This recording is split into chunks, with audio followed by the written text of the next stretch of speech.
Quarter 3, Lesson 7. Who is Jesus? Key text.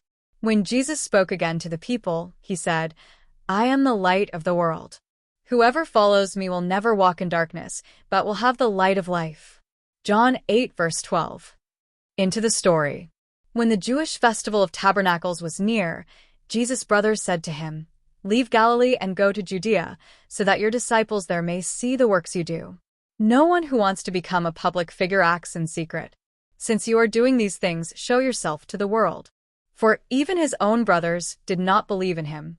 Therefore Jesus told them, My time is not yet here. However, after his brothers had left for the festival, he went also, not publicly, but in secret. Now at the festival the Jewish leaders were watching for Jesus and asking, Where is he? Among the crowds there was widespread whispering about him. Some said, He is a good man. Others replied, No, he deceives the people. But no one would say anything publicly about him for fear of the leaders. Not until halfway through the festival did Jesus go up to the temple courts and begin to teach.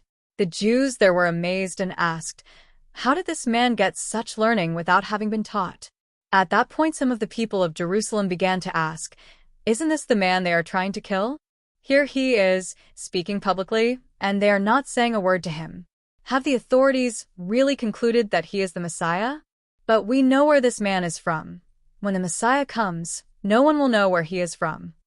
Then Jesus, still teaching in the temple courts, cried out, Yes, you know me, and you know where I am from.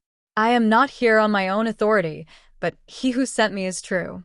You do not know him, but I know him because I am from him, and he sent me. Many in the crowd believed in him.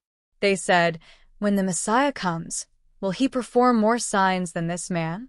On the last and greatest day of the festival, Jesus stood and said in a loud voice, Let anyone who is thirsty come to me and drink. Whoever believes in me, as Scripture has said, rivers of living water will flow from within them. On hearing his words, some of the people said, Surely this man is the prophet. Others said, He is the Messiah. Still others asked, How can the Messiah come from Galilee? Does not the Scripture say that the Messiah will come from David's descendants and from Bethlehem, the town where David lived? Thus the people were divided because of Jesus. John 7 verses 2 to 6, 10 to 15, 25 to 31, 37, 38, 40 to 43 NIV.